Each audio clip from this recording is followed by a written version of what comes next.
परम आवै मंगलम। 24वें अवतार महावीर त्रिशूलानंदन प्यारा, प्रभुवीर को वंदन मेरा, प्रभुवीर को वंदन मेरा। सानंदन जय गुरुआनंद, याद करे जग सारा, बोलो श्रवण संग जयकारा, बोलो श्रवण संग जयकारा।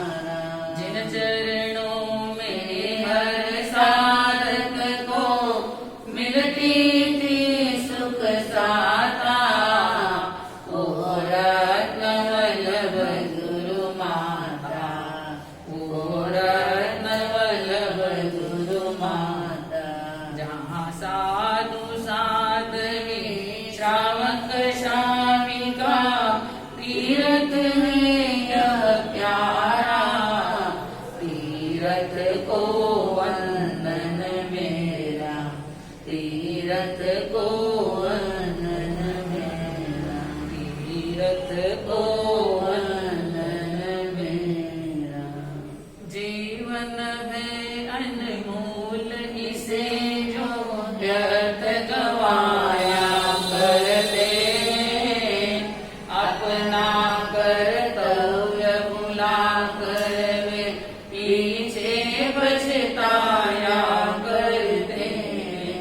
जो धर्म निभाते हैं अपना, वे सदा सुख पाया करते हैं। सच्चे अर्थों में जीवन को वे सफल बनाया करते हैं, सफल बनाया करते हैं। संसार सागर में भटकती हुई जीवन नौका को किनारे की ओर ले जाने वाली अनंत उपकारी पूज्य पूर्णी मैया के चरणों में वंदन। सूर्य बंधुओं, माताओं एवं बहनों, पर्वाधिराज पर्युषण पर्व का यह मंगलमय अवसर है।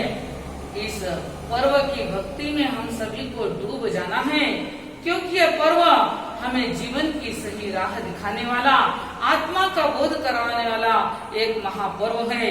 क्योंकि पर्युषण का मतलब क्या होता है वो हम समझेंगे। प का मतलब है कि परमात्मा में लीन बनना। संसार में तो तल्लीन बने ही हो, लेकिन उससे बाहर निकल करके पर्वाधिराज पर्युषण पर्व की प्रेरणा है कि परमात्मा में लीन बन जाओ। इस संसार में लीन बनने से जीवन का कल्याण नहीं होगा। और पर्युषण का दूसरा वर्ड क्या है? र वर्ड प्रेरणा देता है कि रसनेंद्रिय को जीत लो। आप 8, 9, 11, 15 मास कमेंट नहीं कर सकते तो कोई बात नहीं है। कम से कम आप होटल का खाना पीना क्या करो, बंद करो। अभक्ष्य पदार्थों का खाना पीना, बेकरी के पदार्थों का खाना पीना बंद करो। सादा सिंपल भोजन करो। रसनेंद्रिय के विजेता बनने की कोशिश करो। यही पर्व का पावन संदेश है। और यू का मतलब है यूनिवर्सिटी की परीक्षा। कभी दी कि नहीं आपने? यूनिवर्सिटी की परीक्षा के लिए बहुत तैयारी करनी पड़ती है। उसी प्रकार से पर्व की आराधना कर सके।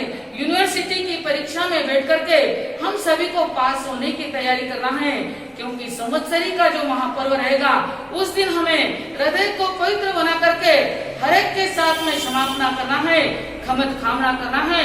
किसी के साथ अबोला अगर इतने दिनों तक पर्व की साधना करी और मन के किसी कोने में एक व्यक्ति के प्रति भी कोई दुर्भावना रह जाए, द्वेष रह जाए, किसी से अबोला रह जाए, तो समझ लेना कि यूनिवर्सिटी की एग्जाम में आप क्या हो गए हो? फेल हो गए हो। लेकिन फेल तो नहीं होना है ना। हाँ, सभी बुद्धिमान है, आप लोग बहुत समझदार है। हम सभी को पास होना है यूनिवर्सिटी की परीक्षा में। तो पर यू और अगला वर्ड आता है श। श का मतलब है कि षड रिपुओं को जितना है, क्रोध, मान, माया, लोभ, राग, द्वेष, इन समस्त शत्रुओं के ऊपर विजय प्राप्त करो, तभी जाकर के हम वितरागता के मार्ग पर आगे बढ़ सकते हैं। और लास्ट का वर्ड कौन सा है? न वर्ड तो बहुत ही सुंदर प्रेरणा दे रहा है कि आप अपने जीवन में नम्र बन जाओ, सरल बन जाओ। क्योंकि जब तक नम्र नहीं बनोगे, विनयवान नहीं बनोगे तब तक आपके हृदय के अंदर यह ज्ञान भी टिकने वाला नहीं है और संस्कार भी टिकने वाले नहीं है। इसलिए आप अपने जीवन को ऊंचा उठाना चाहते हैं तो सबसे पहले नम्रता को अपने जीवन का गहना बना लीजिए। ऐसी पावन सुंदर प्रेरणा लेकर के यह पर्वाधिराज पर्युषण पर्व आया है। हम सब मिलकर के एक गीत के माध्यम से इस पर्व की भक्ति करेंगे। आओ प्यारा पर्व पर्युषण आओ ना, यो अवसर स्वागत रोधे खोना। आओ प्यारा पर्व पर्युषण आओ ना, यो अवसर स्वागत रोधे खोना। भादवड़ा रो महीनो आयो साधनारी घड़िया हो हो भादवड़ा रो महीनो आयो साधनारी घड़िया। नींद उड़ा जो आत्म जगा जो पाजो सुखरी दलिया। नींद उड़ा जो आत्म जगा जो पाजो सुखरी दलिया। भव सागर सु पार होला समझो ना, यो अवसर है स्वागत रोधे खोना। आओ प्यारा पर्व पर्युषण आओ ना, यो अवसर है स्वागत रोधे खोना। राग द्वेष से दूरा रही जो पाजो थे तू समता हो हो। राग द्वेष से दूरा रही जो पाजो थे तो समता। समता सु ममता मिट जावे पाजो थे तू प्रभुता। समता से ममता मिट जावे पाजो थे तो प्रभुता। समता में तो प्रभुता रेवे सुन लेना, यो अवसर है स्वागत रोधे खोना। जीवन रा आंगन में आयो प्यारो मोटो पर्व हो हो। जीवन रा आंगन में आयो प्यारो मोटो पर्व। भाव नींद से तू उठ जा रे अब तो कर ले धर्म। भाव नींद से तू उठ जा रे अब तो कर ले धर्म। धर्म बिना खाली रह जासी समझो ना, यो अवसर है स्वागत रोधे खोना। आओ प्यारा पर्व पर्युषण आओ ना, यो अवसर है स्वागत रोधे खोना। आत्मारी दीवाली आई या लाई संदेशो हो हो। आत्मारी दीवाली आई या लाई संदेशो। जैसी करनी वैसी भरनी वैसा ही फल पासो। जैसी करनी वैसी भरनी वैसा ही फल पासो। चोखी अर्चना कर लो रे भाई भूलो ना, यो अवसर है स्वागत रोधे खोना। आओ प्यारा पर्व पर्युषण आओ ना, यो अवसर है स्वागत रोधे खोना। पर्वाधिराज पर्युषण पर्व की हमें महत्वपूर्ण संदेश दे रही है कि आप नींद से तो जाग गए हो, लेकिन अभी क्या करना है? मोह की नींद से जाग जाना है। इस पर्व की साधना आराधना कर लेना है, क्योंकि बहुत पुण्यवानी से हमें यह पर्व मनाने का मौका मिला है। जिस पर्व को मनाने के लिए स्वर्ग लोक के देवता तरस रहे हैं, हम कितने पुण्यशाली हैं कि हमें यह पर्व मनाने का मौका मिल रहा है। इस पर्व की भक्ति हमें बहुत ही मन लगा कर करना है, श्रद्धा भक्ति के साथ में करना है। यह पावन पर्व हमारे जीवन को सही मार्गदर्शन करने वाला है। पर्वाधिराज पर्युषण पर्व का आज कौन सा दिन है बंधुओं? छठा दिन है, भूलना नहीं है। इस पर्व को नहीं भूल सकते हम, क्योंकि हमारे रोम रोम में इस पर्व को मनाने के संस्कार मिले हैं, धर्म के संस्कार मिले हैं। पर्वाधिराज पर्युषण पर्व का आज छठा दिन है। छठे दिन का हमारा आज का महत्वपूर्ण विषय है कि धर्म कल्प वृक्ष दिलाएगा मोक्ष।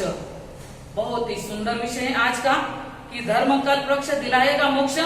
धर्म ऐसा कल्प वृक्ष है जो हमारे जीवन के समस्त अभावों को दूर करने वाला, वर्तमान जीवन में भी सुख शांति आनंद प्रदान करने वाला और परलोक में भी सद्गति और मोक्ष को दिलाने वाला ऐसा परम उपकारी कौन है? धर्म है। लेकिन धर्म की बात हम कर रहे हैं, लेकिन प्रैक्टिकली उसी धर्म को हम जीवन में उतारना क्या करते हैं?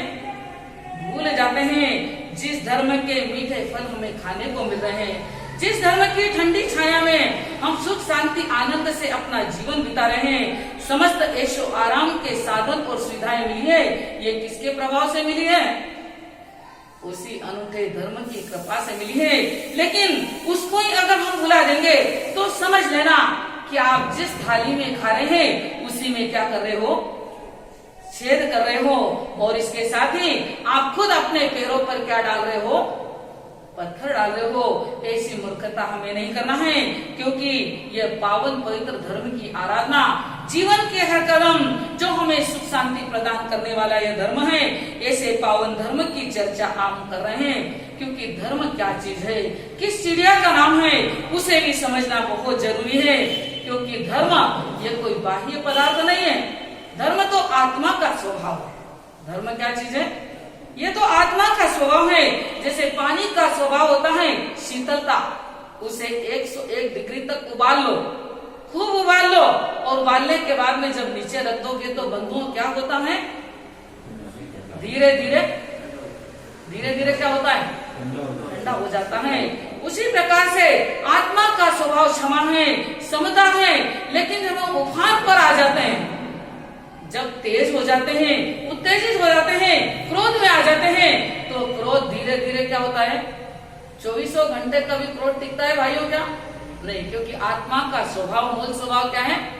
क्षमा धर्म है। आत्मा का मूल स्वभाव समता में रहना है। इस प्रकार से जब आत्मा अपने निज स्वरूप में आता है तो निश्चित ही जीवन में धर्म घटित हो जाता है। आत्मा जब विभाव दशा में आती है तभी जाकर के वह अन्य पदार्थों से जुड़ करके कषायों का सेवन करती है और अनंत पाप कर्मों का क्या कर लेती है? बंद कर लेती है। पर्वाधिराज पर्युषण पर्व हमें प्रेरणा देता है कि आप विभाव दशा को छोड़ करके कषायों से दूर हट करके निज स्वभाव में आ जाओ, तो निश्चित ही यह धर्म जीवन के अंदर उतर जाएगा। क्योंकि धर्म कोई ऐसी वस्तु नहीं है जो हमें सिर पर बोझ उठाकर चलना पड़े। बहुत से लोग तो धर्म के नाम से ही क्या करते हैं? बहुत घबरा जाते हैं कि मुझसे ये सब होने वाला। लेकिन बंधुओं, विचार करिए, धर्म कोई बोझ नहीं है, धर्म कोई कार्य नहीं है जिसके लिए आपको अलग से वक्त निकालना पड़े। धर्म तो प्रैक्टिकली जीवन में उतारने की एक पावन पवित्र वस्तु होती है। जिस प्रकार से प्रभु ने बताया है कि आप अपने जीवन में अगर पापों से बचोगे तो धर्म अपने आप ही जीवन के अंदर आएगा कि नहीं आएगा? उसके लिए आपको कुछ टेंशन लेने की जरूरत नहीं है। अगर आपने अपने जीवन में खुद को संयमित बना लिया, क्रोध के विजेता बन गए, क्रोध का त्याग करा, तो कौन सा धर्म आ गया आपके जीवन में? क्षमा धर्म अपने आप ही आ गया। उसके लिए आपको कोई टेंशन लेने की आवश्यकता नहीं है। अगर आपने अभिमान का त्याग कर दिया तो आपके जीवन में विनय धर्म घटित हो जाएगा, अपने आप आ जाएगा। उसके पीछे दौड़ने की जरूरत भी अरे धर्म का मार्ग तो प्रभु महावीर ने बहुत सरल बताए हैं। छल कपट प्रपंच से दूर हट जाएंगे, माया को छोड़ देंगे तो आपके जीवन में सरलता का गुण आ जाएगा। और जिसके जीवन में सरलता आ गई, सिद्धि उससे कोई ज्यादा दूर नहीं है। जो व्यक्ति अपने जीवन में लोभ प्रवृत्ति पर ब्रेक लगा देता है, लोभ का विजेता बन जाता है, समझ लेना कि संतोष रूपी यह गुण उसके जीवन में, यह धर्म अपने आप जीवन में आ जाएगा। उसके लिए कोई अलग से आपको मेहनत करने की आवश्यकता नहीं होती है। यह हमारे जीवन की एक महत्वपूर्ण ही संदेश देने वाली पर्वाधिराज परुषण पर्व की आराधना है। क्योंकि संसार का हर एक व्यक्ति अपने अपने हिसाब से धर्म की परिभाषा करता है, अलग अलग चीजों में धर्म मान लेता है।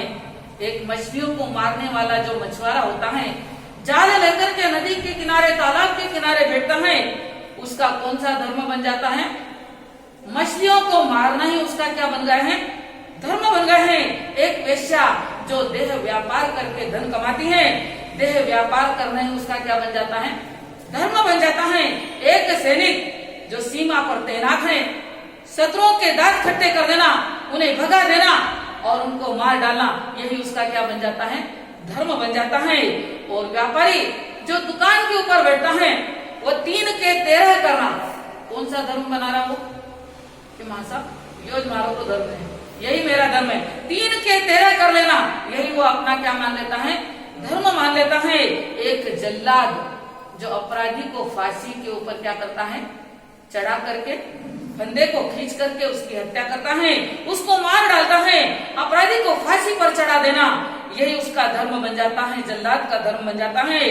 और इसके आगे चिंतन करें, एक जो ब्राह्मण होता है, वो ब्राह्मण किसी के भी घर जो बुलाते हैं वहां जाता है, सत्यनारायण की कथा करा देता है और दान दक्षिणा वसूल कर लेता है और कहता है ये धर्म हो गया। क्या बोल देता है? सत्यनारायण की कथा करवा दी, दान दक्षिणा वसूल कर ली और वो उसका धर्म बन जाता है। एक पादरी जो कि चर्च में रहने वाला है, स्वर्ग के नाम पर आपकी हुंडी लिख देगा और कहेगा मेरा धर्म पूरा हो गया है। उसके आगे हम विचार और चिंतन करते हैं कि ये सब बातें जो आपको बताई है, यह तो व्यक्ति अपने जीवन के अनुसार अपनी स्वेच्छा से उनको धर्म मानता है। लेकिन असली धर्म की परिभाषा क्या है? असली धर्म होता क्या है? धर्म तो वह पावन पवित्र वस्तु है जो जीवन के अंदर सरलता को जागृत कर दे, दुर्गति पर ब्रेक लगा दे। क्योंकि एक शायर की पंक्तियों में धर्म की परिभाषा हम आपको बताने जा रहे हैं। धर्म वह है जो अंतर की चेतना को जगा दे। धर्म वह है जो अंतर की चेतना को जगा दे। धर्म वह है जो शत्रु को भी मित्र बना दे। धर्म की सीधी सी पहचान है बंधुओं, धर्म की सीधी सी पहचान है बंधुओं कि वह शैतान को इंसान और इंसान को भगवान बना देती है। शैतान को इंसान और इंसान को भगवान बना देती है। धर्म तो ऐसी पावन पवित्र वस्तु है। अर्जुन माली जैसा हत्यारा भी जब प्रभु के चरणों में पहुंचता है, उसे आत्मा का प्रतिबोध मिलता है, धर्म का मार्ग मिलता है, तो हत्यारा भी क्या बन जाता है? एक दिन आत्मा से परमात्मा बन जाता है। यह कृपा किसकी होती है? धर्म की कृपा होती है। ऐसे पावन पवित्र धर्म को हमें भूलना नहीं है। जीवन के सद्गुणों का विकास करेंगे तो सच्चे अर्थों में आप जीवन में धार्मिक बन जाएंगे और धर्म के मार्ग पर चल पड़ेंगे। क्योंकि इस मानव जीवन को प्राप्त करके अगर जीवन में धर्म का संस्कार नहीं रहा तो समझ लेना कि इस जीवन का कोई फायदा, क्योंकि बताया जा रहा है कि धर्म करत संसार सुख, धर्म करत निर्माण, धर्म पंथ साधे बिना नर तिर्यंच समान। ये पंक्तियां किसने बताई है? महापुरुषों ने बताई, मैं अपनी तरफ से नहीं बता रही हूँ। कि जो व्यक्ति अपने जीवन में धर्म के मार्ग पर चलता है तो उसे संसार के सुख भी बिना मांगे ही, मांगने की जरूरत नहीं, कल वृक्ष के नीचे जाकर खड़े होगे, जब मांगोगे तो वह क्या करेगा? इच्छित पदार्थ अपने को प्रदान करेगा। लेकिन उससे भी बड़ा महावृक्ष जो महान कल्प वृक्ष है वो धर्म होता है, जहाँ बिना मांगे वर्तमान के भौतिक सुख भी मिल जाते हैं और निर्वाण के सुख प्रदान करने वाला भी कौन है? यही पावन पवित्र धर्म है। अगली पंक्ति में बताए हैं कि धर्म पंथ साधे बिना नर तिर्यंच समान। जो आत्मा मनुष्य भाव को प्राप्त करके भी धर्म के पावन मार्ग पर आगे नहीं बढ़ती है, नहीं चलती है, तो समझ लेना कि जानवरों में और उसमें कोई ज्यादा अंतर, शक्ल से तो अंतर है लेकिन अकल की दृष्टि से कोई अंतर कमाना, खाना, जोड़ना, परिवार का पालन करना, ये सब कार्य तो एक सामान्य जानवर भी कर लेता है। लेकिन मानव इन सब में श्रेष्ठ कहलाता है। इस आधार पर तिर्यंच की अपेक्षा मानव को श्रेष्ठ बताए हैं। चारों गति में सर्वश्रेष्ठ मानव को क्यों बताए हैं? कि मानव अपने जीवन में धर्म का आचरण कर सकता है, इसीलिए उसे श्रेष्ठ कहा गया है। लेकिन वह धर्म के संस्कारों को बुरा करके 24 घंटे संसार में रचा पचा रहे, तो बुद्धि की दृष्टि से, सोच की दृष्टि से, विचारों की दृष्टि से और अकल की दृष्टि से जानवरों में और इंसान में कितना अंतर रहेगा? सिर्फ शक्ल का अंतर रहेगा। किसका अंतर रहेगा? कि जानवरों को 4 पांव मिल गए हैं और हमको 2 पांव मिल गए हैं। और क्या अंतर है भाइयों? जानवरों को पूंछ मिल गई है और आपको मूछ मिल गई। बोलो ना भाई, उसमें संकोच की क्या बात है? आपको मूछ मिल गई है, भाई दृष्टि से अंतर है। लेकिन विचारों में अगर अंतर नहीं रहा तो हमारी प्रवृत्ति भी किसके समान हो जाएगी? खाना पीना, सोना, मौज मस्ती करना, एंजॉय करना, जोड़ना और जीवन को क्या करना? पूरा करना, यही प्रवृत्ति रही तो समझ लेना है कि हमारी गिनती भी किसमें हो जाएगी। लेकिन नहीं बंधुओं, आप बहुत समझदार हैं, आप बहुत सावधान हैं। इसीलिए तो हम सब मिलकर के इस पर्व की साधना आराधना कर रहे हैं। क्योंकि धर्म साधना के बिना, धर्म के संस्कारों के बिना इस मानव जीवन की कोई शान नहीं रहेगी। जिस प्रकार से एक हाथी है, हाथी के अगर दांत नहीं हो तो हाथी की शोभा बढ़ाने वाला कौन है? लंबे लंबे बड़े बड़े सफेद दांत उसकी क्या करते हैं? शोभा बढ़ाते हैं। और चंद्रमा की शोभा किसके साथ होती है? चांदनी के साथ। अगर चंद्रमा वहां पर ऊपर आकाश में खिला हुआ है, उसके साथ अगर चांदनी नहीं है तो चंद्रमा की कोई कीमत नहीं होती है। घोड़ा बहुत सुंदर है, लेकिन अगर उसकी चाल नहीं सुंदर तो घोड़े की कीमत कैसे बढ़ती मालूम है? बाजार में उसकी चाल से, उसकी सुंदर चाल से उसकी कीमत बढ़ जाती है, वो बहुमूल्य बन जाता है। और भोजन की कीमत कैसे बढ़ती भाइयों? नमक भूलो मत भाइयों। भले तुम 36 पकवान बना लो, 56 व्यंजन बना लो, लेकिन नमक मिर्ची सब डालने के बाद में भी अगर नमक थोड़ा सा कम रह जाए, नमक हल्का सा कम रह जाए तो भोजन का स्वाद क्या हो जाता है? कभी मौका आया कि नहीं? हाँ, कि घर में जल्दी जल्दी में हमारी माताओं बहनों भाभियों ने भोजन बनाया और जल्दी जल्दी में नमक डालना क्या हो गए? भूल गए। भोजन करने बैठे हैं, वहां पर बहुत सी चीजें बनी हैं, भुट्टे के पकोड़े भी बन गए, भुट्टे का पीस भी बन गया। वाह, मुंह में पानी मत लाना, अभी परिश्रम चल रहा हो, अभी परिश्रम में मत खा लेना। लेकिन उसमें नमक डालना भूल गए तो मुंह कैसा बनाते हो भाइयों? नहीं आया। तो देखिए, भोजन की शोभा किससे है?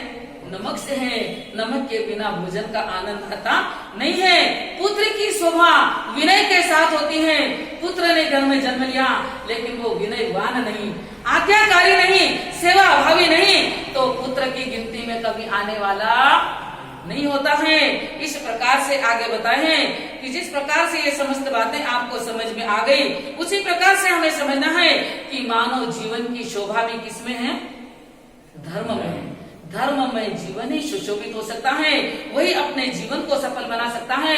क्योंकि फूल कितना भी सुंदर हो, अगर उसमें खुशबू नहीं, उसमें महक नहीं, तो फूल की कोई कीमत। उसी प्रकार से आप कितने भी अप टू डेट हैं, कितने भी धनवान हैं, कितने बड़े अब्जोपति हैं, कितने गाड़ी बंगले आपके पास में होंगे, लेकिन धर्म की सौरभ अगर आपके जीवन में नहीं, आपके परिवार में धर्म का संस्कार नहीं, तो समझ लीजिए कि आपने अपने मानव जीवन के महत्व को अभी तक समझा। बिना खुशबू के फूल के समान धर्महीन मानव जीवन की ज्ञानियों की दृष्टि में कोई कीमत। हाँ, जिन्हें आपके पैसों से लगाव है, आपसे लेना है, आपके आगे पीछे चमचागिरी कर रहे, उनकी बात अलग है। लेकिन ज्ञानियों की दृष्टि में याद रखिए, बिना धर्म के मानव की कोई कीमत नहीं आकी जाती है।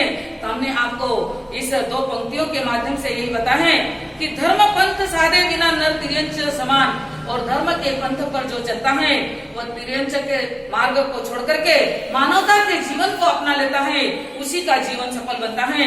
तो पहली पंक्ति में आपको हमने बताया था कि धर्म करत संसार सुख, बहुत महत्वपूर्ण पंक्ति है। जो व्यक्ति अपने जीवन में धर्म की साधना आराधना करके आया, आज भी धर्म की साधना आराधना कर रहा है, उसके जीवन में संसार के सुख भी मिल जाते हैं। संसार के कौन से महत्वपूर्ण सुख है आपने कभी सुना? आपको बता देते हैं, क्योंकि प्रथम तो संसार के सुखों का ही हम चिंतन करेंगे कि संसार में रहते हुए सुख शांति बनी रहे, समाधि बनी रहे, शांति के साथ धर्म आराधना करें, उसके लिए भी हमको धर्म और पुण्य की क्या होती है? आवश्यकता होती है। तो संसार के सुखों के अंतर्गत महत्वपूर्ण 7 सुख बताए हैं। उन 7 सुखों के अंतर्गत सबसे पहला सुख होता है निरोगी काया। निरोगी काया, 5 इंद्रियां स्वस्थ मिलना, धर्म करने की क्षमता मिलना, तप त्याग करने की, सामायिक करने की योग्यता मिलना, ये सब किसकी कृपा से मिला है? धर्म की कृपा से। कि जो व्यक्ति धर्म की साधना करके आए हैं उसे निरोग शरीर मिलता है, स्वस्थ शरीर मिलता है। वरना आज तो कोई भी ऐसा घर नहीं जहाँ कोई पेशेंट ना मिले। हर घर में 1-2 पेशेंट तो कॉमन चीज हो गई। लेकिन देखिए ये निरोग शरीर है। कुछ भाग्यशाली मिलते हैं कि मार साहब आपकी कृपा से, गुरु भगवंतों की कृपा से, धर्म की कृपा से अभी तक तो मैं क्या हूँ, कोई डायबिटीज नहीं है, कोई बीपी नहीं है, कोई मुझे अभी हार्ट की प्रॉब्लम भी, ये निरोगी काया मिली है। किस कारण से मिली है? धर्म की कृपा के कारण से मिली है। धर्म की कृपा अगर नहीं होती तो स्वस्थ शरीर भी मिलता, हम और आप बैठकर के ये शास्त्र और ये जिनवाणी का पारायण भी नहीं कर पाते और सुना भी नहीं पाते। तो देखिए ये धर्म की छत्र छाया हमारे ऊपर है, हमें निरोग काया मिली है। और दूसरा संसार का सुख है घर में माया, क्योंकि संसार का जीवन बिना माया और बिना पैसे के चलता है क्या भाइयों? घर में माया, घर में पैसे की जरूरत होती है, लेकिन संसार में कितने नजारे देखने को मिलते हैं। एक पाई के लिए बहुत से लोग क्या करते हैं, एक दाने के लिए तरसते रहते हैं, क्योंकि बिना पैसे के और बिना आवश्यकता की चीजों के जीवन यापन होता तो आप एक संपन्न घर में जन्मे हो, आप एक संपन्न घर में जन्मे हो, सब कुछ घर के अंदर है, घर में कोई कमी नहीं। जब आप जो चाहते हो, जो मांगते हो, आपको वहां पर उपस्थित जो खाना है, जो बनाना है, जो चाहिए, सारी सामग्री आपको उपलब्ध हो जाती है। तो ये सब किसकी कृपा है? घर में माया है, घर के अंदर कुछ कमी नहीं है। यह भी उस अनंत उपकारी धर्म की ही प्रभाव की माया है। और तीसरा जो सुख है संसार का है यश की प्राप्ति। तीसरा सुख कौन सा है? हर मानव के दिल की एक महत्वपूर्ण चाह होती है कि मुझे क्या मिले? यश मिले, मेरी भी प्रसिद्धि हो। लेकिन संसार में बहुत बार देखने को मिलता है कि व्यक्ति अच्छा से अच्छा कार्य कर ले तो भी उसकी प्रशंसा नहीं होती है, और कोई व्यक्ति काम नहीं करे, ये इतना सा काम करा तो भी उसकी क्या हो जाती है? प्रसिद्धि हो जाती है, क्योंकि उसके यश नाम कर्म का क्या है? उदय होता है। पूर्व जन्म के अंदर वह धर्म की विशेष आराधना करके आया है, तो आज बिना काम किए भी उसको क्या मिल रही है? घर के अंदर भी देखने को मिलता है 2 बहुएं रहती, 3 बहुएं रहती, 4 बहुएं रहती। एक बहू बहुत काम करती है, लेकिन तो भी उसकी कोई प्रशंसा करना पसंद। एक बहू जो सबके बड़े लाड़की है, जरा सा काम भी कर दिया तो उसकी प्रशंसा के पुल बांधे जाते हैं। कई बार ऐसे मैटर हमारे सामने भी आते कि महाराज जी हम इतना काम करते हैं तभी हमारे बारे में कोई एक शब्द प्रशंसा नहीं करता है। और वो देख ही ले हमारी छोटी सी देरानी को, वो इतना सा काम कर ले तो पूरे घर के लोग उसकी तारीफ पर तारीफ किए चले जाते हैं। मुझे बहुत दुख होता है। हम कहते हैं भाभी जी आपको दुख मनाने की आवश्यकता नहीं है, ये सब धर्म की माया है। जो धर्म की साधना विशेष करके आए हैं, विशिष्ट आराधना करके आए हैं, वो छोटा सा काम करे तो भी उसको बड़ा यश मिल जाता है। तो यश की प्राप्ति होना ये भी किसकी कृपा है? धर्म की कृपा है। इसके बाद में जो चौथा है संसार का सुख है पतिव्रता नारी। चौथा संसार का महत्वपूर्ण सुख कौन सा बताया है? पतिव्रता नारी का मिलना भी दुर्लभ है। कई बार देखने को मिलता है कि पति अगर पूर्व में जा रहा है तो पत्नी क्या कर रही है? उस घर में शांति समाधान बहुत अल्प मिलता है, क्योंकि पति के पद चिन्हों पर चलने वाली, उसकी अच्छी बातों का अनुसरण करने वाली ऐसी पतिव्रता नारी का मिलना भी ये संसार का एक महत्वपूर्ण सुख होता है। और ऐसे सुख की प्राप्ति भी बिना धर्म की कृपा के कभी नहीं हो सकती है। आज आपके जीवन के अंदर भी कुछ ऐसा चल रहा हो कि आपके अनुकूल पत्नी नहीं मिली है, तो सोच लीजिए कि आपने धर्म की आराधना अच्छी तरह से नहीं करी, लेकिन अभी भी सावधान बन जाओ, धर्म की साधना कर लो, नहीं तो भौतिक सुखों का आनंद भी आपको मिलने वाला नहीं है। संसार का 5वां सुख है विनीत पुत्र। 5वां सुख कौन सा है? हाँ, पुत्र तो जानवरों को भी हो जाते हैं, सुअर को, कुत्ते को, गाय को, सबको पुत्र जन्म नहीं होता क्या? सब दुनिया में समस्त प्राणियों को पुत्र का जन्म हो जाता है, मनुष्य को भी पुत्र का जन्म हो जाता है। लेकिन पुत्र अगर विनयवान है तो समझ लेना कि आप सचमुच में सच्चे मन से श्रद्धा के साथ धर्म की आराधना करके आए हैं। और पुत्र जन्म लेने के बाद में भी कपूत निकल जाए, आज तो ऐसे ऐसे कपूत देखने को मिले हैं, माता पिता के साथ गाली गलौज करते हैं, मार पीट करते हुए भी आंखों से हमें देखने को, यहाँ तक कि प्रॉपर्टी के लिए उनका मर्डर करने वाले पुत्रों का भी नाम सुनने को कैसे पुत्र मिले भाई? ये धर्म की हमारी क्या हो गई है? धर्म के बारे में चिंतन कर रहा है कि हमने पूर्व जन्मों में जब धर्म करने का मौका मिला होगा तब श्रद्धा भक्ति के साथ में पूरा मन लगा करके धर्म मात्र फॉर्मेलिटी के लिए कर लिया होगा। अंतर श्रद्धा से जो धर्म करोगे, भक्ति भावना से जो धर्म करोगे, उसका फल मिलता है कि आपका बेटा भी क्या रहेगा? आज्ञाकारी रहेगा, आपकी सेवा करेगा, विनयवान रहेगा। संसार के 5 सुखों के बाद में छठा सुख बताया जा रहा है कि राजा की कृपा होना। अभी तो हमारे देश में राजा महाराजाओं का साम्राज्य नहीं है, लेकिन लोकतंत्र में भी व्यवस्था तो ऐसे ही, राष्ट्रपति, प्रधानमंत्री, मंत्री और उसके आगे बहुत सारे पद दिए गए हैं, समस्त पदाधिकारी होते हैं। और इन समस्त पदाधिकारियों की क्या करना? आज्ञा को प्राप्त करना, उनकी अनुकंपा को प्राप्त करना और उसके साथ ही उनको कृपा को प्राप्त करना भी कोई सरल, क्योंकि इन पदाधिकारियों की कृपा अगर जीवन में हो जाती है तो व्यक्ति के कठिन कार्य भी क्या हो जाते हैं? बहुत बार जीवन में समस्या आती है, लेकिन किसी मंत्री से आपका परिचय, किसी पार्षद से, किसी महापौर से आपका क्या है? परिचय हो चुका है, मुख्यमंत्री तक, राज्यपाल तक अगर आपकी पहुंच है तो एक रिंग घुमाई, एक बेल बजाई और आपका क्या हो जाता है? हाँ, कैसे हो गया भाई? किसने कर दिया ये? धर्म ने। अगर धर्म की कृपा आपके साथ नहीं है तो वो भी मना कर देगा, भाई मुझे बहुत काम है, तुम्हारा केस मुझे देखने की कोई टाइम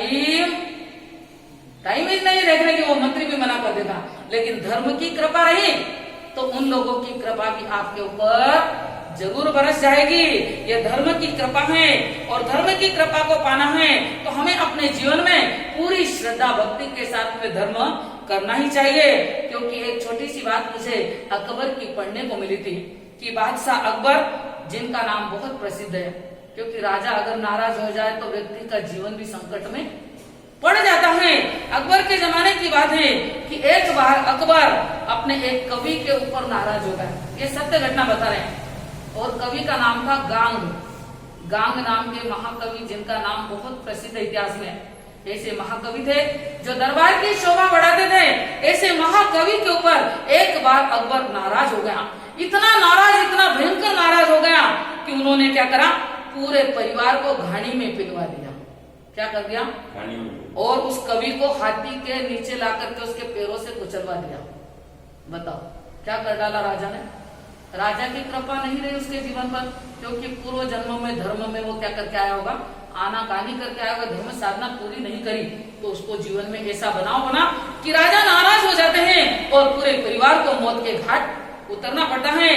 तो राजा की कृपा हो, बड़े पदाधिकारियों की हम पर कृपा हो, मंत्री की कृपा हो, मुख्यमंत्री की, राज्यपाल की कृपा हो और आगे जाकर के राष्ट्रपति, प्रधानमंत्री की भी कृपा है, तो समझ लेना कि आप बहुत भाग्यशाली हैं और ठीक तरीके से धर्म को पीछे करके आकर के आई हुई आत्मा है। इस प्रकार से जीवन के अंदर इस धर्म की महिमा के बारे में बताए कि संसार के 6 सुख आपको बताए और 7वां सुख है भय रहित स्थान मिलना।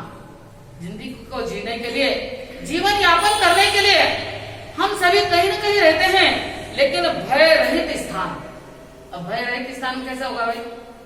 कहीं पर बाढ़ का डर है, कहाँ सीमा पर रहने वालों को दुश्मनों का क्या बना हुआ है?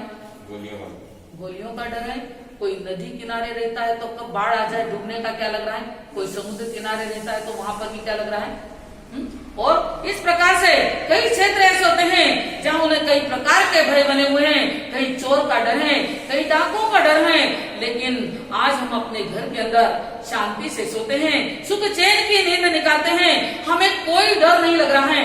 इसका मतलब क्या समझ लेना कि हमारी आत्मा में पूर्व जन्म में ईमानदारी से धर्म किया होगा, बेईमानी से नहीं, दिखावे के लिए नहीं, ईमानदारी से धर्म करके आए हैं। तो सचमुच में आप इतनी अच्छी जगह रहते हैं। बहुत से लोग तो बोलते माँ साहब घर के दरवाजे को कभी हम कड़ी नहीं भी लगाए तो भी हमारी गली में कोई डर नहीं। ऐसे ऐसे लोग भी हमको मिल जाते हैं, कड़ी भी नहीं लगाई, ऐसा ही खुला पड़ा है तो भी आज तक यहाँ पर किसी का डर।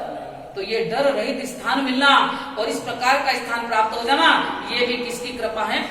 धर्म की कृपा है। तो सचमुच में बंधुओं विचार करना है कि धर्म करत संसार सुख और धर्म करत निर्वाण। इसी धर्म के मार्ग पर चलते जाएंगे तो ये वर्तमान सुखों के साथ में अगले जन्म के सद्गति के सुखों को प्रदान करने वाला और आगे चल करके मोक्ष के सुखों को प्रदान करने वाला भी कौन है? धर्म होता है। लेकिन आज का मानव क्या करता है? धन के चक्कर में धर्म को क्या करा रहा है? भुलाता चला जा रहा है, धर्म को भूलता चला जा रहा है। लेकिन बंधु याद रखो, धर्म के साथ में जो धन की कमाई होगी, धर्म के साथ आगे बढ़ते हुए जो धन आप कमाते जाएंगे, वही धन आपके जीवन में सुख शांति प्रदान करेगा। वरना बिना धर्म के आप जिंदगी जीते चले गए तो धन घर में आ भी जाएगा, लेकिन घर में शांति कितनी बार देखने को मिलता है। कितने ही रुपए कमाए हैं, लेकिन बेटे दुर्व्यसनी हैं तो वो अपना धन क्या करते जा रहे हैं? उड़ाते चले जा रहे हैं। कितना धन मेहनत करके कमा रहे हैं, लेकिन घर में ऐसी बीमारी घुस गई है कि आए दिन हॉस्पिटल के क्या करते हैं? क्योंकि पुण्य की जड़ पाताल में और पाप की जड़ अस्पताल में। पाप की जड़ कहाँ रहती है? अस्पताल में। तो देखिए बंधु, संसार के अंदर अगर आप धर्म साधना भी करते रहें तो पाप कर्म का फल भी दबता चला जाएगा, पुण्य के मीठे फल आपको मिलते जाएंगे और आपके घर की बीमारियां भी धीरे धीरे कम होती चली जाएगी। इसलिए जीवन के अंदर सुख शांति की प्राप्ति करना है तो हमें धन के महत्व को थोड़ा सा कम करके और धर्म आराधना को भी जीवन में आत्मसात कर लेना चाहिए। क्योंकि वर्तमान जीवन के अंदर हम इन सब बातों का चिंतन कर रहे हैं कि ग्रस्त जीवन में धन की भी जरूरत है, उसका मेरा कोई विरोध नहीं है, लेकिन धन में इतने दीवाने नहीं बनना है कि धर्म जैसी पावन वस्तु को हम क्या कर दे? बुला दें। एक विचारक ने बताया है कि धन के द्वारा बढ़िया डंलप के गद्दे तो मिल सकते हैं, लेकिन नींद नहीं मिलेगी। क्या नहीं मिलेगी? आज भी बड़े बड़े अब्जोपति, बड़े बड़े धनवान संपन्न लोगों के बारे में सुनने को मिलता है। क्या सुनने को मिलता है? कि रात को उनको क्या लेना पड़ता है? यानी आपको सबको पहले से ही मालूम है ना। चलो बहुत अच्छा हो गया, मुझे डबल मेहनत नहीं करनी पड़ेगी। रात को सोने के लिए नींद की गोलियां लेनी पड़ती है। क्यों लेनी पड़ती है? कि धन धन धन करते जो जीवन को शांति प्रदान करने वाला है, उस धर्म को उसने क्या कर दिया है? छोड़ दिया है, बुला दिया है। क्योंकि धन के द्वारा डंलप का गद्दा मिल सकता है, लेकिन नींद नहीं मिल सकती है। धन के द्वारा पूरी लाइब्रेरी खरीद सकते हैं, किताबें खरीद सकते हैं, पुस्तकें खरीद सकते हैं, लेकिन ज्ञान और समझ नहीं खरीद सकते। क्या नहीं खरीद सकते हैं? नहीं खरीद सकते। वो तो किससे मिला है? पूर्व जन्म की पुण्याई, पूर्व जन्म के किए हुए धर्म की कृपा है कि आज हमें समझदारी है, आज हमें ज्ञान है। हम औरों को भी अच्छी बात क्या कर सकते हैं? बता सकते हैं। धन के द्वारा आभूषण खरीद सकते हैं, लेकिन सौंदर्य और ब्यूटी पार्लर में जाकर के नकली वो कितना ही मेकअप कर रहा है, लेकिन असली सौंदर्य तो असली ही होता है। तो धन के द्वारा आभूषण खरीद सकते हैं, लेकिन असली सौंदर्य हम खरीद नहीं सकते हैं। धन के द्वारा भोजन खरीद सकते हैं, बढ़िया से बढ़िया होटल में जाकर के बढ़िया भोजन भी ला सकते हैं, घर में भी बना सकते हैं, लेकिन भूख, बढ़िया भोजन बना है लेकिन भूख नहीं तो अरे बाप रे, भोजन तो इतना बढ़िया बना है, दाल बाफले लड्डू बने हैं, गुलाब जामुन बने हैं, पता नहीं कौन कौन से व्यंजन बने हैं, लेकिन पेट में क्या नहीं है? भोजन तो मिल गया पैसे से, लेकिन भूख लगेगी आपके पुण्यवानी से, तब जाकर के उस भोजन का आनंद क्या कर सकते हो? लूट सकते हो। धन के द्वारा आपको चश्मा मिल सकता है, लेकिन आंखों की ज्योति, आंखों की हमारी अभी ज्योति है, इसीलिए चश्मा भी उपयोग में आ चुका है। अगर अंदर की ज्योति समाप्त हो जाए तो चश्मे से भी हम देख नहीं सकते हैं। तो बंधु विचार करो, धन से बहुत कुछ खरीद सकते हो लेकिन सब कुछ नहीं खरीद सकते हो। सब कुछ पाने के लिए आपको प्रैक्टिकली जीवन के अंदर इस धर्म को उतारना बहुत जरूरी है, क्योंकि जब तक जीवन के अंदर धर्म नहीं करना सीखेंगे तब तक इस मानव जीवन का कोई महत्व भी बढ़ने वाला नहीं। एक कवि ने अपनी पंक्तियों के माध्यम से बताया है, जन्म जन्म तक साथ देगा धर्म हमारा, हाँ धर्म हमारा, जन्म जन्म तक साथ देगा धर्म हमारा, हाँ धर्म हमारा। जो नहीं करते इस जीवन में भटकेंगे बारंबार, तक साथ देगा धर्म हमारा, हाँ धर्म हमारा। धर्म करेंगे जो भी काटेंगे बहुबंधन, ओ धर्म करेंगे जो भी काटेंगे बहुबंधन, जन्म जन्म के दुखों को काटेंगे बहुबंधन, इस दुनिया से हो जाएगा उसका सदा किनारा, जन्म जन्म तक साथ देगा धर्म हमारा, हाँ धर्म हमारा। जग की रीति झूठी आशा अपनी टूटी, जग की रीति झूठी आशा अपनी टूटी, नहीं सार है जग में किस्मत जिसकी रूठी, नहीं सार है जग में किस्मत जिसकी रूठी। अब तो आजा धर्म शरण में देगा तुम्हें सहारा, जन्म जन्म तक साथ देगा धर्म हमारा, हाँ धर्म हमारा। गुरुवर पुकारे तुमको जीवन धन्य बनाओ, हो गुरुवर पुकारे तुमको जीवन धन्य बनाओ, नहीं सार है जग में शांति क्षमा को पाओ, खुशबू चंदन सी में की है जिसने धर्म में धारा, जन्म जन्म तक साथ देगा धर्म हमारा, हाँ धर्म हमारा। जो नहीं करते इस जीवन में भटकेंगे बारंबार, जन्म जन्म तक साथ देगा धर्म हमारा, हाँ धर्म हमारा।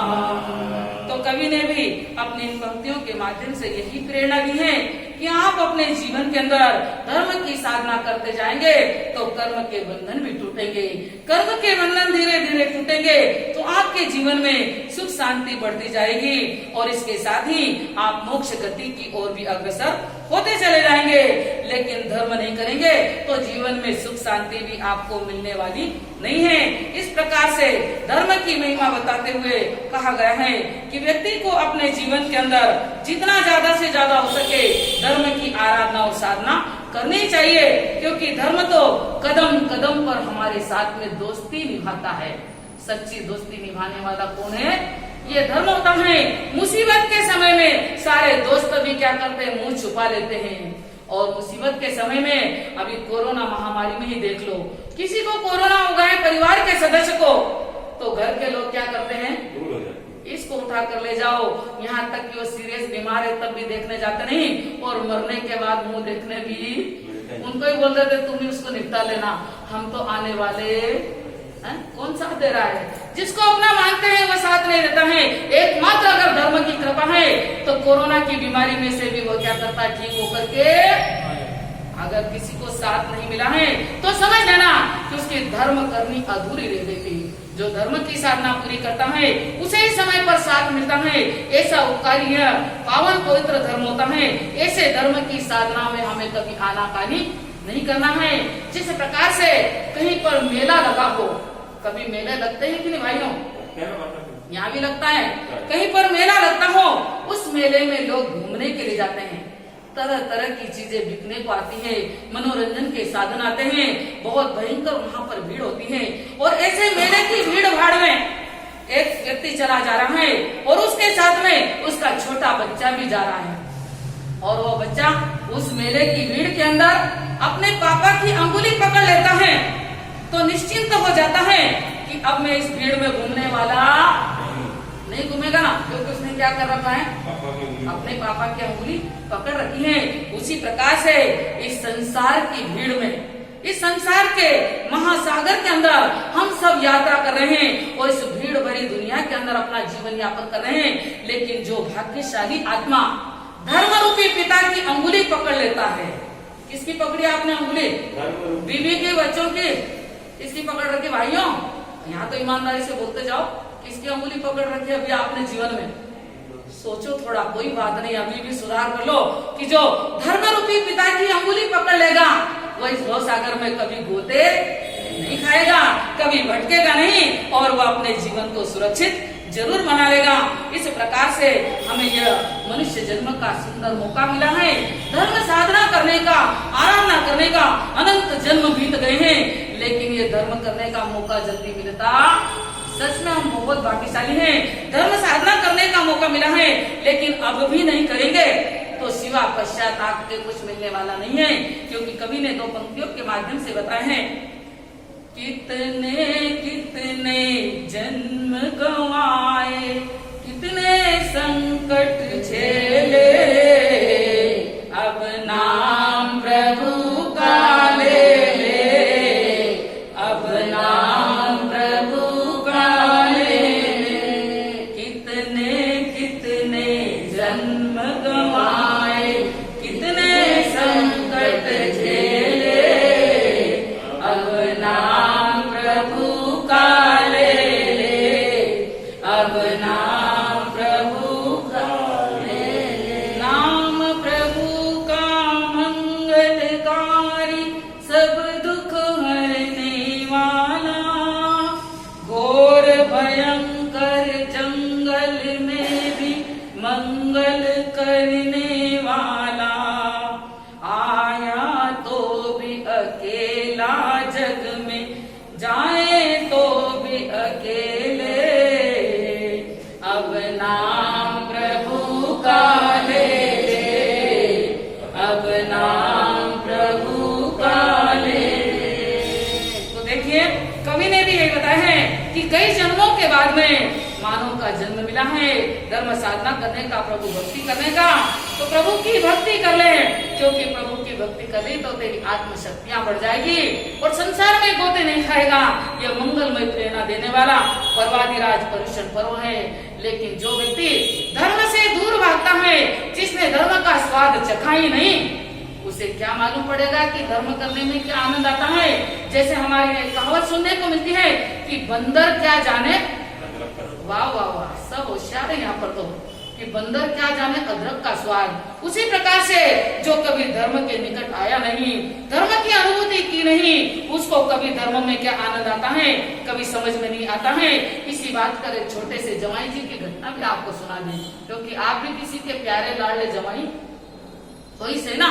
तो देखिए वो जवाई जी की बात बता रहे हैं, पुराने जमाने की बात है कि पुराने जमाने में शादी के बाद में जब पहली बार पत्नी को लेने ससुराल जाते थे तो अकेले नहीं जाते थे, अकेले नहीं जाते थे, यानी क्या करते थे, दो चार दोस्तों मित्रों को किसी न किसी को साथ में। और अभी तो कोरोना के समय में देखने को सुनने को मिला कि अकेला दूल्हा राजा गया और दुल्हन को लेकर आ गया, शादी भी अकेले ने कर ली। लेकिन उस जमाने की बात आपको बता रहे हैं, जब दूल्हा राजा जो कि पहली बार अपनी दुल्हन को लेने के लिए जा रहा है तो क्या करता, अकेला नहीं जाता है। अब जमाई जी को ससुराल जाना है, लेकिन जब उसने अपने दोस्तों को कहा कि भाइयों मेरी ससुराल में मेरे साथ में चलो और मेरी पत्नी को मैं शादी के बाद में पहली बार लेने के लिए जा रहा हूँ, लेकिन कुछ कारण निमित्त ऐसे बन गए कि दोस्तों को भी कुछ कार्य आ गया और सारे दोस्तों भी जाने का मना, कोई भाई बहन और है नहीं जो साथ में जाए। अभी किसको ले जाना है, क्योंकि अकेले तो जाना नहीं है। अब उसे याद आई और पुरानी परंपरा भी थी कि कोई साथ ना मिले तो गांव के नाई को क्या करना। ये बहुत हमारी पुरानी परंपराएं है देश की कि नाई को साथ में ले जाना। वो नाई के पास में गया कि भैया तुझे मेरे साथ में चलना है मेरी ससुराल के अंदर, क्योंकि मैं अकेला। वो नाई बोला कि देख भाई तेरी ससुराल तो मैं चलूंगा, लेकिन मेरी एक शर्त है। बोले क्या शर्त है भाई? कि तुम मुझे अपनी ससुराल में ले जाकर के लापसी जरूर खिलवाना। क्या खिलवाना? क्योंकि बेचारे के वार दीवार को हमेशा क्या बनती है, लापसी उसे पसंद है, लापसी बनती रहती है, लापसी का स्वाद उसे पसंद है। आप अगर अपने ससुराल में लापसी खिलवा दो तो मैं तुम्हारे साथ चलने को। जवाई ने कहा भाई लापसी कौन सी बड़ी बात है, वहाँ तो बहुत बढ़िया बढ़िया चीजें मिलने वाली है, पकवानों की कोई कमी नहीं रहेगी। इस प्रकार से वह नाई तुरंत तैयार हो जाता है। वह जवाई राजा उस नाई को साथ में लेकर के ससुराल पहुंच जाता है। बहुत ही स्वागत सम्मान होता है, बहुत आदर सत्कार होता है। बढ़िया जगह पर उन्हें बिठाया गया और बढ़िया तरीके से उनका स्वागत सत्कार और खान पान किया जा रहा है। उसके बाद में जब भोजन का समय होता है, थाली परोसकर सामने रख दी गई। जवाई जी भी और उनके साथ आया हुआ नाई भी क्या हो गया, भोजन करने के लिए बिठा दिया गया। सामने थाल परोस करके आ चुकी है, लेकिन वो नाई की दृष्टि कहाँ घूम रही भाइयों? क्या घूम रहा है पूरी थाली में? उसमें बहुत बढ़िया बढ़िया पकवान रखे हुए हैं। वहाँ पर बहुत बढ़िया सब्जी है, पूरी है, पकोड़े हैं, गुलाब जामुन है, रसगुल्ले हैं और इसके साथ ही मालपुए बनाए हैं। पता नहीं कितने प्रकार के व्यंजन परोस दिए हैं, लेकिन उस नाई की दृष्टि किसको ढूंढ रही है? लापसी। जब उसने ध्यान से देखा पूरी थाली में लापसी का नामो निशान भी, तो थाली से उठकर खड़ा हो गया। क्या हो गया? देखो बड़ी भयंकर स्थिति बनने जा रही है। थाली से उठकर खड़ा हो जाता है, तुमने मुझे बहुत बड़ा धोखा दिया है। बोले क्या धोखा दिया भाई? तुम प्रॉमिस करके मुझे यहाँ लाए थे कि अपनी ससुराल में तुम मुझे क्या खिलाओगे? पूरी थाली में देखो लापसी का क्या आता पता नहीं, मैं तुमको यही छोड़कर अभी भाग जाऊंगा। क्या धमकी दे रहा हो? अभी यही छोड़ करके मैं भाग जाऊंगा। वो उसे पकड़ करके समझा रहा भाई तू समझ तो सही, लापसी तो घर में मिलती रहती है, उससे भी बढ़िया वहाँ पर पकवान खाने को मिल रहे हैं, उनका आनंद लूट ले। लेकिन नाई तो ऐसा अड़ियल है, क्योंकि लोग दुनिया में कभी कभी ऐसे अड़ियल और जिद्दी मिल जाते हैं कि अच्छी बात समझाना भी उनको क्या हो जाता है, बहुत कठिन हो जाता है। ऐसा ही वह जिद्दी निकला नाई, मैं तुम्हारे बातों के झांसे में आने वाला, मेरा प्रॉमिस आपने पूरा नहीं करा है, तुम तुम्हारी बीवी को लाते रहना, कहीं करते रहना, मुझे कोई मतलब नहीं। मैं अभी का भी तुमको छोड़कर क्या करूंगा, और न तो मैं भोजन करने वाला हूँ और थाली को भी वो गुस्से से क्या करता आगे। अब वो जवाई जी बड़े प्यार से समझा रहा है, अरे भाई एक गुलाब जामुन तो चक्कर देख ले। क्योंकि नहीं, जो कि इतने छोटे से गाँव का रहने वाला, जिसने कभी बेचारे ने गुलाब जामुन भी चखे, अरे लापसी से भी बहुत बढ़िया चीज है, एक बार सिर्फ चक्कर के देख ले, अगर तुझे पसंद नहीं आए तो अपन आगे का सोचेंगे। लेकिन वो नाई तो इतना जिद्दी कि वह जमाई की बात मानने को तैयार। आखिर बात होते होते दोनों ही उस थाली को छोड़कर खड़े हो गए और हाथापाई की नौबत आ गई। अरे एक बार तो सुन ले, अरे एक बार तो सुन ले। आखिर जमाई जी को आया गुस्सा, उन्होंने नाई को पकड़ करके नीचे पटक दिया, जबरदस्ती उसको पटक करके उसको पकड़ लिया और पकड़ करके उसके मुंह को और जबरदस्ती एक गुलाब जामुन क्या कर दिया। क्या करना पड़ा भाई? कितनी मशक्कत करनी पड़ी बताओ। ऐसे कोई लोगों को धर्म तक लाने के लिए हमको बहुत मशक्कत। अब इस प्रकार से उसे नीचे गिरा करके उसका मुंह चौड़ा करके जबरदस्ती एक गुलाब जामुन क्या कर दिया। जिंदगी में कभी गुलाब जामुन उस बेचारे ने खाया, और जब गुलाब जामुन का स्वाद उसे मालूम पड़ा तो उठ करके बैठ जाता है। बोले अब जबरदस्ती मत करो, अरे ये तो बहुत अच्छी चीज है, अब आप बाजू में हट जाओ, आपकी थाली के गुलाब जामुन भी इधर। क्या हो गया भाइयों? सारी चीजें बदल गई। मुझे क्या पता गुलाब जामुन इतने टेस्टी होते हैं, कितने स्वादिष्ट होते हैं, कितने बढ़िया होते हैं। अभी आपको मेरी मनमार करने की कोई जरूरत, आपके पास भी जितने गुलाब जामुन आते जाए सब करते जाओ, मेरी थाली में डालते जाओ। तो देखिए एक बार उसने गुलाब जामुन का स्वाद चख लिया तो फिर जबरदस्ती करनी पड़ी।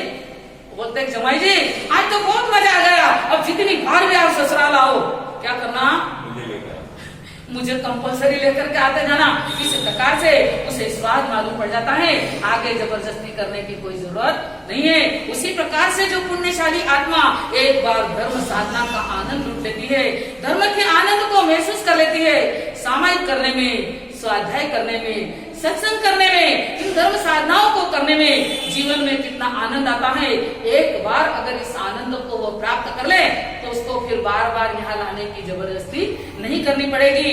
ऐसा पावन पवित्र धर्म होता है।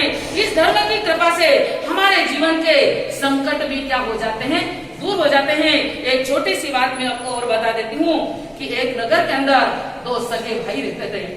दोनों सगे भाई जिनका ज्योतिषी पर इतना विश्वास था, और सचमुच में उस नगर के अंदर एक ज्योतिष इतना प्रसिद्ध था और इतना परफेक्ट था कि उसकी बताई हुई सारी बातें क्या हो गई है, आज तक सच निकली है। उस ज्योतिषी के पास में गए, ज्योतिषी बहुत ज्ञानी था, उसने बताया कि देखो भाइयों, तुम दोनों की जो पत्रिका देखी है उसमें अलग अलग योग है। एक भाई का योग है 1 महीने बाद ये राजगद्दी पर बैठेगा, और दूसरे भाई का ऐसा योग है कि 1 महीने बाद इसको फांसी पर चढ़ा दिया जाए। अब दोनों ही भाई घर आ जाते हैं। जिसके बारे में बताया 1 महीने बाद में राजगद्दी को प्राप्त करने वाला है, वो भाई अभिमान में झूम उठता है, और अभिमान में झूम उठने के कारण से वो उदंड बन जाता है।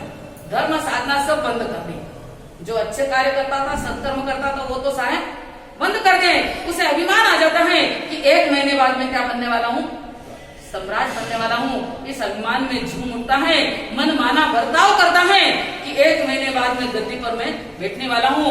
दूसरे भाई ने सोचा कि 1 महीने बाद में मुझे फांसी की सजा होने वाली है, तो जो समय मुझे मिला है उसे मैं धर्ममय बना लूं, धर्म साधना कर लूं। जिसके उधार लिए तो उसके पैसे लौटा दिए, किसी का मन नहीं दुखाना, किसी को तकलीफ नहीं देना, शांति के साथ में अपना समय व्यतीत कर रहा है, क्योंकि जो होनी है उसे तो टालना बहुत ही मुश्किल होता है।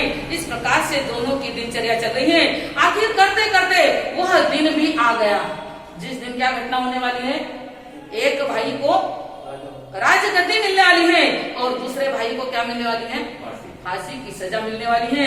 फांसी की सजा मिलने वाली उस भाई ने विचार किया कि गुरुदेव अपने यहाँ पर विराजमान है, आज भी जाऊं, उनके दर्शन कर लूं, मंगल पाठ सुन लूं, क्योंकि आज का दिन मेरी जिंदगी का आखिरी दिन है। इस प्रकार से वह गुरुदेव के दर्शन करने जा रहा है, और जाते जाते रास्ते में, क्योंकि आज का दिन जिंदगी का आखिरी दिन है, पैरों में चप्पल भी नहीं पहनी है, चलते चलते जल्दी जल्दी वह जा रहा है, पैरों में जोर से एक कांटा घुस गया। क्या घुस गया, और इतना भयंकर वह कांटा घुस गया है, जैसे तैसे कांटे को खींचकर निकाला, हाथ में जो रुमाल कपड़ा था वही बांध लिया उसने, और लंबे लंबे कदमों से वो गुरुदेव के पास गया, उनके दर्शन करे, उनकी मंगली से, और वापिस अपने घर पर आकर के प्रभु भक्ति में तल्लीन बन जाता है। ये तो एक भाई का बताया। अभी दूसरा भाई जिसे राजगद्दी मिलने वाली थी, वो गली में नाच रहा है, हर घर में बोल रहा है, देखो आज मैं तुम्हारा क्या बनने वाला हूँ, सम्राट बनने वाला हूँ, तुम सबका मालिक बनने वाला हूँ, राजा बनने वाला हूँ। गली में वो घूम रहा था, उसे एक सोने का सिक्का मिल गया। क्या मिल गया, देखो मेरे पुण्यवानी, शाम तक तो मैं राजा बनूंगा, और उसके पहले मुझे क्या मिल गया है, सोने का सिक्का मिल गया है। और वह सोने का सिक्का लेकर के और ज्यादा गर्व से पूज जाता है। इस प्रकार से पूरा दिन निकल जाता है। दोनों भाइयों की गतिविधि आपको बता दी, दोनों क्या कर रहे हैं, शाम हो जाती है, लेकिन शाम होने तक भी दोनों के लिए कोई संदेश, एक को क्या संदेश आने वाला था, और दूसरे को क्या संदेश आने वाला था, दोनों का संदेश नहीं आया। शाम ढलने लगी, रात्रि का प्रारंभ हो गया, 8 बजी, 9 बजी, 10 बजी, 11 बज गए, लेकिन न तो वो भाई राजा बना और न दूसरे भाई को। अरे आज तक जिस ज्योतिषी की भविष्यवाणी कभी गलत सिद्ध नहीं हुई, कैसे हो गया। आधी रात्रि के समय दोनों के दोनों भाई चल पड़े, ज्योतिषी का द्वार खटखटाया। ज्योतिषी ने सोचा आधी रात को द्वार खटखटाया, कोई गंभीर रहस्य होगा, कोई बात होगी। दरवाजा खोला, दोनों भाई आए और बोलते तुम्हारी सारी ज्योतिषी फेल हो गई। कैसे फेल हो गई, हमने दोनों भाई को बताया था हमको कि एक राजा बनेगा, दूसरे को फांसी लगेगी, दोनों बात तुम्हारी असत्य साबित हुई। ज्योतिषी विचार में पड़ जाता है, ऐसा कैसे हो सकता है, क्योंकि बहुत ज्ञानी वो थे, बहुत बड़े पंडित थे, बहुत बड़े ज्योतिषाचार्य थे, आज तक जिनकी बात कभी असत्य नहीं हुई। उन्होंने थोड़ा सा चिंतन करके कहा कि भाई तुम मुझे एक बार बताओ कि मेरे भविष्यवाणी करने के बाद में 1 महीने तुमने क्या क्या कार्य किया और क्या क्या घटनाएं हुई। तब उन्होंने सारा डिटेल से ज्योतिषी को क्या कर दिया, बता दिया।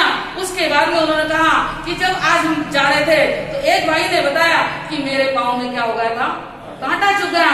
दूसरे भाई ने बताया कि मुझे एक सोने का क्या मिला। बोले देखो भाई, तुमको मैंने भविष्यवाणी की थी राजगद्दी मिलेगी, लेकिन तुमने इस 1 महीने के अंदर गलत कार्य करके धर्म के फल को क्या कर दिया, नष्ट कर दिया। और धर्म का फल कम होते होते राजगद्दी तो नहीं मिली, सिर्फ एक सिक्का मिल गया। कितना हाल करेगा गलत कार्यों से, धर्म कितना प्रभावित होता है।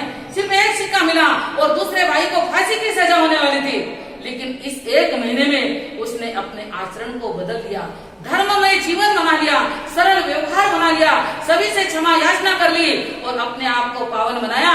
तो उसके पाप का फल भी कितना रहेगा भाइयों, समझ गए आप लोग। बस यही उद्देश्य है कि आपको समझ में आ जाए, फांसी की जगह सिर पर क्या होगा, कांटा चुकाया। ये धर्म की कृपा है कि व्यक्ति अपने जीवन के अंदर धर्म की साधना करता है तो अनंत पापों के बंधनों को भी तोड़ देता है, काट देता है। तो आप भी अपने जीवन के अंदर धर्म साधना के लिए समय निकालिए। धर्म साधना कर लोगे तभी जीवन सफल बनेगा, क्योंकि धर्म कल्प वृक्ष दिलाएगा मोक्ष, वर्तमान के सुख और मोक्ष के सुखों को प्रदान करने वाला अनंत उपकारी ये धर्म होता है। आओ हम सब मिलकर संकल्प करें, इस जीवन को धर्ममय बनाएंगे। इन्हीं शब्दों के साथ अपने शब्दों को विराम देती हूँ। बोले आचार्य भगवान की जय। आज के प्रातःख्यान व्यासना अश्नम पाणम खाइमम साइमम अनथा भोगणम सरसा गाणम महता गाणम सौ समताणम व्यासने के पचकांतस बनते पड़िकमामी निंदामी गरामी ओसरे ओसरे। आज का एकाशना अश्नम पाणम खाइमम साइमम अनथा भोगणम सरसा गाणम महता गाणम सौ समताणम एकाशने के पचकांतस बनते पड़िकमामी निंदामी गरामी ओसरे ओसरे। आज का आयम्बिर अश्नम पाणम खाइमम साइमम अनथा भोगणम सरसा गाणम महता गाणम सौ समताणम आयम्बिर के पचकांतस बनते पड़िकमामी निंदामी गरामी ओसरे ओसरे। आज का एक उपवास अश्नम पाणम खाइमम साइमम अनथा भोगणम सरसा गाणम महता गाणम सौ समताणम दिन के तिवियार रात के चौवार उपवास के पचकांतस बनते पड़िकमामी निंदामी गरामी ओसरे ओसरे।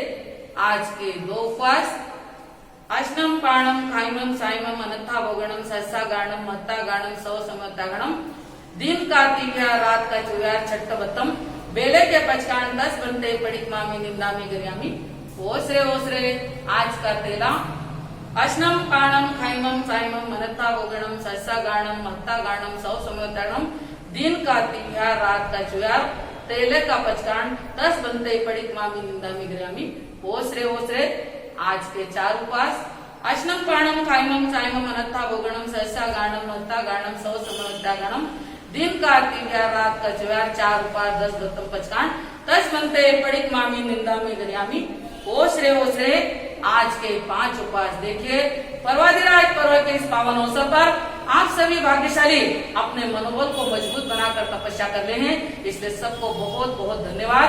आज के 5 उपवास अश्नम पाणम खाइमम साइमम अनथा भोगणम सरसा गाणम महता गाणम सौ समताणम दिन का तिवियार रात का चौवार 5 उपवास 12 दत्तम के पचकांतस बनते पड़िकमामी निंदामी गरामी ओसरे ओसरे।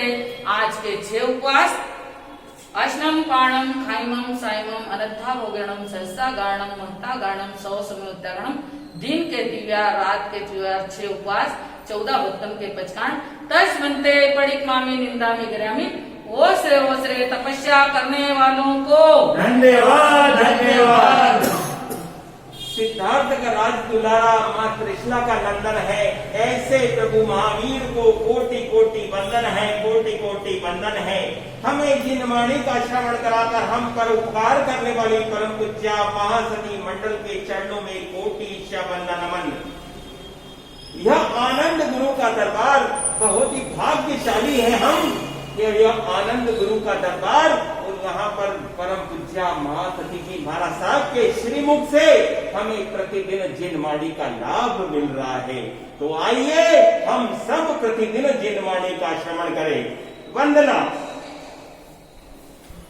गुरणी सा विराजा पाठ लगायो धर्म ध्यान रो ठाट मारी वंदना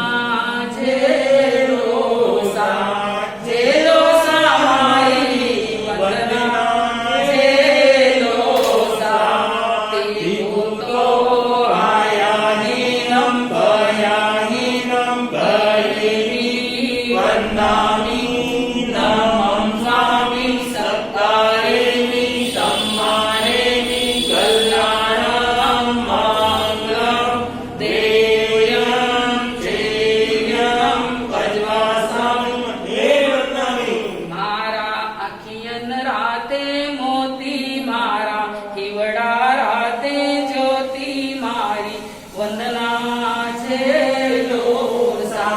झेलोसा मारी वंदना झेलोसा टीको तो आयाहीनं भयाहीनं करेमि वन्दामि नमं स्वामी सत्कारेमि सम्मानेमि कल्याणं मङ्गलं देवयं चेयं पज्वासं देवनामि गुरुवर आनंद रो दरबार पायो जिनवाणी रो सार मारी वंदना झेलोसा झेलोसा मारी वंदना झेलोसा टीको तो आयाहीनं भयाहीनं करेमि वन्दामि नमं स्वामी सत्कारेमि सम्मानेमि